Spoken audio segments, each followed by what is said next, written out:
여러분은 KBS 예능하면 어떤 프로그램이 떠오르시나요? 1박 2일, 스펀지, 부르의 명곡 등 기억에 남는 여러 프로그램들이 있지만 2001년부터 2020년까지 횟수를 20년 동안 방영한 장수 예능 해피투게더를 빼놓을 수 없습니다. 오늘은 해피투게더에 대해 알아봅시다. 2001년 11월 첫 방송된 해피투게더. 당시 MC는 신동엽과 유승준이었습니다. 하지만 유승준이 스티븐 유로 바뀌면서 이효리가 그 자리를 차지하게 됩니다. 해피투게더는 당시 많은 예능 프로그램들이 연예인들이 미니게임을 하며 서로 노는 구조를 가졌던 만큼 해피투게더도 여러 게임을 진행했습니다. 하지만 해피투게더에는 작은 차별점이 있었습니다. MC와 게스트들 모두 교복을 입은 점으로 학교를 간다 라는 컨셉을 가지고 있었습니다. 이런 컨셉을 바탕으로 연예인이지만 친구 같은 편안한 느낌을 주고 여러가지 게임에서 웃음을 주면서 인기를 끌게 됩니다. 그중 쟁반 노래방이 대히트를 치며 대중적인 인기몰이에 성공했고, 쟁반 노래방이 히트한 덕분에 메인 MC인 신동엽은 KBS 연예대상이 처음 등장한 2002년 초대 대상 수상자가 되기도 합니다. 2003년 11월 신동엽과 이효리가 내려오고 유재석과 김재동이 MC 자리를 맡게 됩니다. MC가 바뀌었음에도 프로그램은 무너지지 않고 계속 유지되었습니다. 그리고 2005년 해피투게더는 큰 전환점을 맞이합니다. 당시 KBS에는 프렌즈라는 파일럿 프로그램이 있었는데 정규 편성에 실패하고 없어지는 듯 했으나 2005년 5월 해피투게더가 개편을 하면서 프렌즈와 해피투게더가 합쳐지며 해피투게더 프렌즈로 다시 태어납니다. 이때부터가 해피투게더 시즌2입니다. 해피투게더가 해피투게더 프렌즈로 바뀌며 김재동이 하차하고 탁재훈과 김하중이 새로운 MC로 합류하게 됩니다. 시즌1이 학창시절 콘셉트였다면 프렌즈의 핵심은 동창회 콘셉트로 연예인들이 친구로 보이는 사람을 지목해서 친구야라고 손을 내밀고 친구면 반갑다 친구야라며 악수를 하거나 가짜인 경우 처음 뵙겠습니다라며 극적인 재미를 유발했습니다. 연예인들이 학창시절의 무용담을 풀거나 오랜만에 만난 옛 친구들이 연예인들의 과거 에피소드를 풀며 많은 시청자들의 공감을 얻어 10대부터 40대까지 세대 차이를 넘어 부담없이 즐길 수 있는 프로그램으로 거듭나고 해피투게더 프렌즈의 인기로 2005년 유재석은 처음으로 연예대상을 수상하기까지 합니다. 중간중간 김하중과 탁재훈의 하차와 이효리의 합류, 그리고 이효리의 하차와 유진의 합류 등 MC 구성의 변함은 있었지만 유재석만큼은 끝까지 자리를 지킵니다. 이후 2007년 7월 해피투게더는 또다시 변화를 맞이합니다. 프렌즈가 막을 내리고 학교 가자에 돌입하면서 해피투게더는 시즌3를 시작하게 됩니다. 웃지마 사우나나 손병호 게임, 야간 매점으로 많은 사람들이 기억하는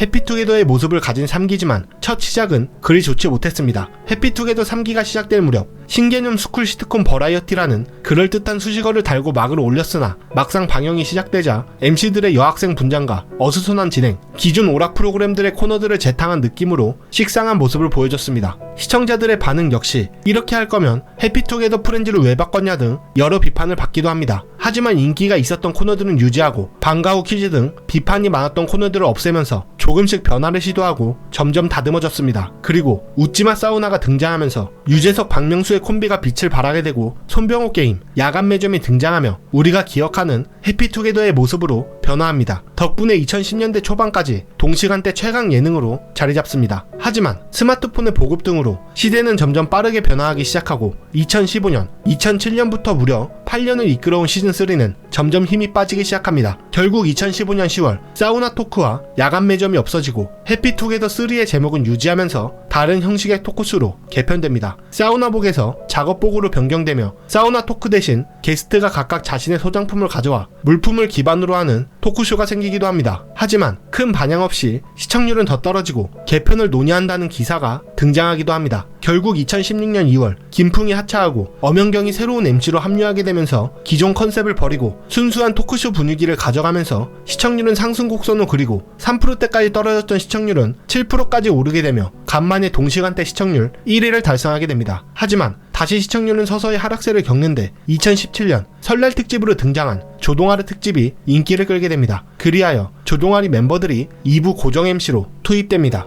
하지만 메인 MC인 유재석의 성향이 게스트를 배려하고 해피투게더 자체가 착한 예능을 지향하고 있다 보니 당시 썰전 같은 독한 예능들에게 밀리기 시작합니다. 그리고 착한 예능을 지향하는 만큼 논란이 있던 연예인들의 세탁기 역할을 하기도 하는데 군 복무 중 마사지를 받아 논란이 있었던 세븐이 등장하거나 욕설 사건 이후 잠잠했던 예원, 막말 논란이 있었던 이수민 등 논란이 있었던 출연자들이 등장해 세탁기를 돌리는 모습들을 보여줍니다. 이렇다 보니 더더욱 재미가 없다는 비판이 생기기 시작하고 이를 의식했는지 해피투게더는 시즌4로 개편합니다. 2부의 조동아리 코너를 없애고 1부의 고정 MC였던 박명수와 엄연경이 하차한 후 유재석, 전현무, 조세호 3인 체제의 토크쇼가 진행됩니다. 그리고 매주 아이돌 멤버를 스페셜 MC로 섭외하는데 이 역시 기존 과거 예능에서 자주 등장하던 레파토리라 다른 토크쇼들과 차별화된 점이 없었습니다. 차별화된 점 없이 그대로 진행되는 것이 아니라 제작진들은 아무튼 한 달 같은 새로운 프로젝트를 진행하기도 합니다. 기존 토크쇼인 해피투게더의 느낌보다는 버라이어티나 관찰 예능 같은 모습을 보였지만 담백하게 말하자면 단순히 재미가 없었고 당시 미스터트롯이 등장해 TV를 보는 기성세대들은 대부분 미스터트롯으로 넘어가게 됩니다. 결국 2020년 4월 시즌4를 종료하게 되는데 공식적으로 폐지가 아닌 시즌 종료라는 말과 함께 끝나게 됩니다. 하지만 5년이 지난 현재까지 등장하지 않고 있습니다. 많은 예능들이 시청률 부진으로 인해 포맷을 변화하고 변화된 포맷으로 오히려 더 시청률이 떨어지며 종영하는 결과를 맞이하는 반면 해피투게더는